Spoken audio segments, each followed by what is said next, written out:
네, 안녕하세요. T뉴스 생생 인터뷰의 안종호 기자입니다. 오늘은 서부권 지역경제 거점 도시, 그리고 천혜의 자연환경을 자랑하는 관광 문화도시, 그리고 주민 만족도가 높은 사람 중심의 도시, 은평구에 나와 있습니다. 네, 이번 시간에는 민선 5기 구청장으로 이 은평구의 제도약과 발전을 이끌고 계신 김우영 구청장님과 함께하겠습니다. 네, 안녕하세요. 안녕하십니까.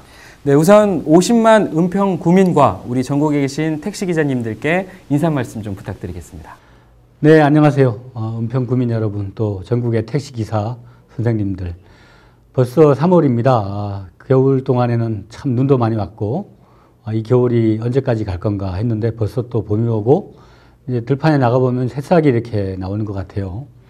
우리 생활이 많이 어렵고 또 고통스러운 순간이 많지만은 그래도 이 겨울 가고 봄이 오듯이 우리 서민 경제도 좀 나아질 일이 있지 않을까, 저는 그렇게 보고 있습니다.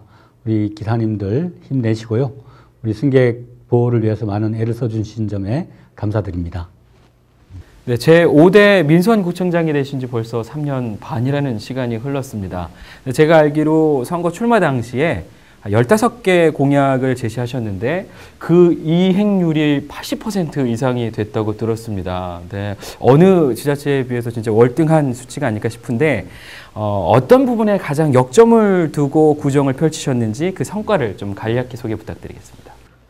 저는 공약을 일단 많이 안 했고요. 그 다음에 아주 불가능한 공약은 아예 언급하지 않았습니다. 생활 공약 중심으로 했고요.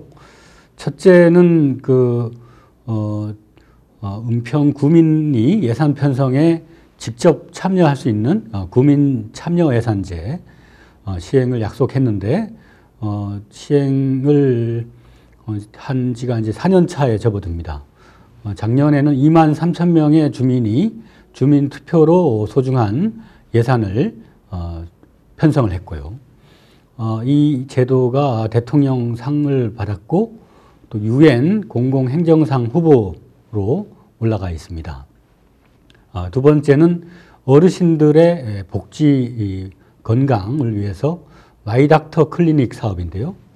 의료버스가 어르신들이 살고 있는 동으로 찾아가서 한 달에 한 번씩 진료와 검진을 해드리는 서비스인데요. 매년 10,000명 가까운 어르신들이 건강 체크를 주치의로부터 받고 계십니다. 또 뉴타운 재개발로 많은 주민들이 많이 힘들어 하는데 우리 은평구는 뉴타운 재개발보다는 마을의 주거 환경을 주민이 주도해서 바꿔내는 마을 재생 사업을 하나의 대안으로 제시를 했고 그 주체로서 두꺼비 하우징이라는 사회적 기업이 만들어져서 산세마을, 산골마을 이런 데 주거재생 사업을 아주 열심히 하고 있습니다. 이외에 전통시장 활성화, 종합병원 유치, 특히 가톨릭 대형 병원이 유치가 돼서 조만간에 착공할 예정에 있고요. 수생역이라든가 은평 뉴타운 이런 여러 가지 현안 문제를 해결하기 위해서 열심히 뛰어왔던 3년 반이 아니었나 싶습니다. 네, 이게 길게 차마 다 열거할 수 없는 그런 실적들이나 성과들이 있었었는데, 외람된 질문일지 모르겠는데, 이제 젊은 사람들은 10점 만점에 몇 점, 이렇게 평가를 스스로 내리는 게 좀 이제 되게 유행을 하는데, 3년 반의 구정을 한번 돌아보셨을 때, 나한테 우리 지금 구정에 내 이것들을 10점 만점에 몇 점 정도를 줄 수 있다라고 평가를 내리시면 한 몇 점 정도 주실 수 있을 것 같으세요? 저는 최선을 다했고, 얼마 전에 우리 소치 동계올림픽에서 김연아 선수가 아주 판정의 문제 때문에 은메달 받기 못했잖아요. 네. 근데도 전혀 판정에 대해서 이의 제기를 안 하고 담담하면서도 의연하게 대처하는 모습을 보고 김연아 선수가 자기하고의 싸움에서 이겼구나. 정말 고생을 많이 했겠구나. 그 생각을 제가 했어요. 저는 저 자신과의 싸움에서 이겼다. 진짜 공직자로서 오직 주민만 바라보고 열심히 일해왔던 시간이었고, 그렇기 때문에 저 스스로는 한 8, 90점은 주고 싶은 생각이에요. 10점 만점에 8점은 줄 수 있다. 예, 예. 아, 네. 그러면 그 10점을 채우지 못했었던 그 나머지 2%, 예, 10점을 채우지 못한 그 2% 아쉬웠던 점이 좀 있으실 것 같은데 예, 예. 어떤 부분이 좀 아쉬우셨는지 궁금하거든요. 공교롭게도 이제 2010년 이후에 그 부동산 경기가 아주 어려운 상태로 접어들었고, 그러다 보니까 이제 그 거래가 안 되면서 취등록세가 잘 안 거치고, 그래서 서울시 전체적으로도 이 세수 확보가 매우 어려운 상황에 처했고요. 그 다음에 무상 보육, 또 뭐 기초연금, 이런 그 보편적 복지를 중앙정부가 부담을 100% 해야 함에도 불구하고 서울시나 자치구의 부담률을 높이는 바람에 재정적인 어려움에 처했던 그런 현실이 상당히 안타까웠습니다. 솔직히 구청장이 새로운 일자리, 또 노인 복지, 또 마을 재생 이런 데 써야 할 돈이 많은데 그런 그 예산은 거의 없고 다 이제 정부가 하라는 복지 사업 분담만 하다 보니까 허리가 휘고 있어요, 사실은. 그런 와중에도 우리는 주민참여예산제를 통해서 예산을 절감하고 또 가장 효율적인 선택을 함으로써 이 위기를 돌파해 왔다고 생각합니다. 네. 제가 알기로 취임 당시에 가장 젊은 구청장으로도 이렇게 소개가 되어 그랬었는데 3년 반 사이에 주름이 많이 늘으신 것 같아요. 이 재정적인 네, 원래 저는 뭐 좀 건늙어 보였어요. 네. 그렇게 어려운 와중에도 제가 보니까 지난 12월에 은평구에 살고 싶은 202가지 이유라는 또 자서전을 발견하셨는데 다 궁금해요. 하지만 그 중에서 구청장님이 꼽은 은평구의 자랑 3가지를 만약에 이렇게 좀 시청자분들에게 소개해주고 싶으신 게 있었으면 말씀해 주시겠어요? 네, 첫 번째는 제가 책에서도 첫 번째로 거론했는데요. 은평구가 남을 돕는, 이웃을 돕는 도시 1위입니다. 적십자 회비 모금 하잖아요. 네. 매년 이맘때 되면은 은평구가 6년 연속 압도적 1위를 해왔어요. 그러니까 잘 사는 동네라고 할 수 있는 강남, 서초 이런 데보다 좀 못 사는 축에 속하는 마을입니다만은 우리 구민들은 공동체 정신이 살아있다. 나보다 또 어려운 다른 사람을 생각할 수 있는 미덕이 있는 그런 도시다. 이제 그게 저는 제일 꼽고 싶은, 은평에 살고 싶은 첫 번째 이유입니다. 그리고 두 번째는 뭐 사람이 일단 첫 번째고, 두 번째는 북한산, 또 여기 백년산과 이 봉산, 이런 천혜의 자연 자원을 갖고 있다. 그래서 서울 시민들이 연간 900만 명이 북한산을 방문하고 있지 않습니까?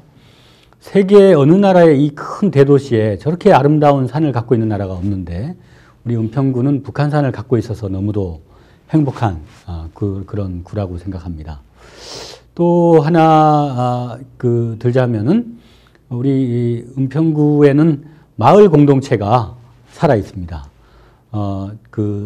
대한민국 경관대상 특별상을 받은 산새마을, 산새 소리가 도심에서도 들린다고 해서 산새마을이 있고요.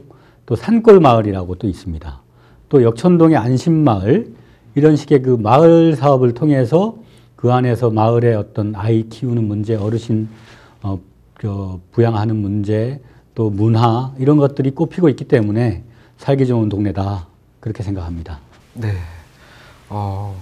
지금 사람 중심, 그리고 또 그 사람을 품을 수 있는 또 천혜의 자연이 또 있고, 또 그 가운데 사람과 또 자연이 어우러서 또 공동체로서 함께 살 수 있는, 서울이지만 서울 같지 않은 또 그러한 인간미가 또 넘치고 또 자연을 함께 더불어 어울릴 수 있는 마을이라고 또 은평구를 소개해 주셨습니다.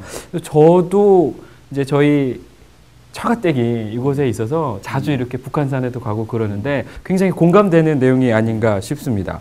그래서 한 가지 또 여쭙고 싶은 게 아까 뭐 소개해 주셨듯이 지방자치 뭐 생산성 대상, 또 뭐 주민 만족도 높은 도시, 또 뭐 유엔에서 이렇게 이 도시에 대한 뭐 많은 것들을 또 인증하고 또 그런 것들을 또 평가해서 우수하다고 이렇게 얘기를 해주셨는데, 구청장님이 그리시는 10년 후에 예, 은평구의 모습은 어떤지가 상당히 궁금하거든요. 저는 참 기대가 돼요. 10년 후 우리 대한민국과 이 서울은 어떻게 변화할 것인가. 저는 그 10년 안에 남북 관계에 획기적인 진전이 있을 거라고 내다봅니다. 그거는 남과 북이 현재 이 상태로 앞으로 가서는 매우 곤란한 상황에 처할 가능성이 높다고 보거든요. 그래서 남한 경제도 지금 여러 가지 그 건설업의 위축이라든가 이제 남한에서의 어떤 새로운 성장 동력을 찾는 게 매우 어려운 여건 아닙니까? 갈수록 성장 잠재력이 떨어지고 있고. 근데 지금 북한은 뭐 개성공단이 있습니다만은 아주 우수한 그 노동자가 있고 또 언어가 잘 통하고 그러나 개발되지 않았고 아주 우수한 그 광물, 뭐 히토리와 같은 그런 자원을 갖고 있는 그 북한이기 때문에 남한의 자본과 여러 가지 건설업, 토목업 이런 그 기업들이 북한으로 올라가면은 우리의 경제의 파이를 늘릴 수가 있고 또 북한의 그 훌륭한 노동 인력을 최대한 또 활용할 수가 있다. 그렇기 때문에 남북 관계의 진전이 우리 경제의 미래를 좌우한다고 저는 보고 있습니다. 뭐 대통령께서도 뭐 통일은 대박이다 이렇게 얘기했는데요. 그러면 이 통일 시대로 나아갈 때 가장 서울에서도 그 각광을 받을 수 있는 지역이 어딘가 이 바로 경인선의 출발점인 수색역입니다. 그리고 인천공항 철도하고 만나거든요. 그러면 그 세 개로 뻗어가 있고 또 북한으로 올라갈 수 있는 아주 길목이기 때문에 은평구에서 사업을 하거나 또 물류 여러 가지 이 새로운 성장 동력을 찾는데 수색역이 거점이 될 것이다. 그래서 10년 뒤는 한때 그 서울 종로 이런 쪽에서 서울이 중심을 이루다가 강남으로 갔다가 앞으로 10년 안에는 이 서북 쪽으로 DMC, 상암 DMC, 수색역, 통일로 이런 쪽으로 서울의 중심이 이동할 것이다. 저는 그것이 하나의 시대적 흐름이 아닐까 그렇게 보고 있습니다. 네, 통일을 준비하는 사람 중심의 대박 도시 은평구가 10년 뒤에는 그러한 모습이 될 거라는 걸 이제 구청장님과 대화를 하면서 저도 모르게 확신이 드는 것 같습니다. 마지막으로 이게 따뜻한 느낌을 주시는 이 구청장님이 과연 우리 구민들에게는 어떤 구청장으로 기억되고 싶으신지가 굉장히 궁금하거든요. 우리 어떻게 기억되고 싶으신지. 네. 특별히 어떤 업적을 남겼다 이런 그 느낌보다는 참 서민의 편에서 성실하게 일을 했구나. 뭐 숨김없이 솔직 담백하게 일한 사람이구나. 그렇게 기억이 났으면 좋겠어요. 네. 네, 우리 마지막으로 우리 구민들과 전국에 계신 우리 택시 기자님들께 한 말씀 부탁드리겠습니다. 그러니까 저는 요즘 그 흥부 이야기를 많이 해주거든요. 은평구를 생각해 보면 흥분의 집하고 비슷해요. 첫째, 인구는 많아요.